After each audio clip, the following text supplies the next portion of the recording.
பாப்பா இன்னைக்கு என்னடா சமைக்கட்டும்? லஞ்சுக்காமா? ஆமாடா தங்கம். என்ன சமைக்க சொல்லலாம்? இட்லி தக்காளி சாம்பார் செஞ்சுட்டடா.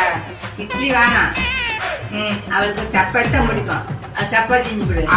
அவளுக்கு சப்பாத்தி பிடிக்குதா பிடிக்கலையா? உனக்கு தான் சப்பாத்தி கேட்குற மாதிரி இருக்குது. சப்பாத்தி செஞ்சு கொடு அவளுக்கு. சரி சப்பாத்தி செஞ்சுட்டு தக்காளி தொக்கு செஞ்சாங்க. தக்காளி தொக்கு வேணாம், இந்த காய்கறி அங்குத அதெல்லாம் போட்டு குருமா வச்சிரு. அப்ப ஆல்ரெடி நீ பிளான் போட்டுட்டு தான் வந்து உட்காந்துட்டு இருக்கிற. இதுதான் நீ செய்யணும்ட்டு அது அப்படியே சொல்லி தான் அப்படியே செஞ்சிருப்பில்ல. நம் ராஜதந்திரங்கள் அனைத்தும் வீணாகிவிட்டதே. இன்னும் பயிற்சி வேண்டுமோ? மா என்ன பண்ணிட்டு இருக்கீங்க? வாடா சப்பாத்தி பண்ணிட்டு இருக்கேன்டா. குருமா ரெடி பண்ணி வாவ், சப்பாத்தி. இந்த மாதிரி காயெல்லாம் போட்டு வெஜிடபிள் எல்லாம் போட்டு எல்லாமே குருமா மாதிரி பண்ணிட்டேன். சப்பாத்தி ரெடி ஆயிட்டு இருக்குது.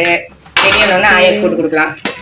சப்பாத்தி எப்படி வந்துருக்குது? அம்மா சுட்ட சப்பாத்தி எப்பயுமே சூப்பரா தான் வரும். ஊட்டிக்கிட்டு அம்மா சப்பாத்தி பிடிச்சா ஒரு லைக் பண்ணுங்க.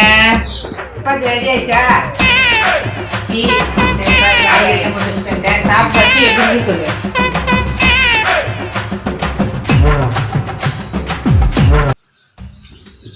சூப்பரா இருக்குது கண்ணு. ஆயா வீடியோ போட்டுருந்தா ஒரு சப்ரைஸ் பண்ணுங்க.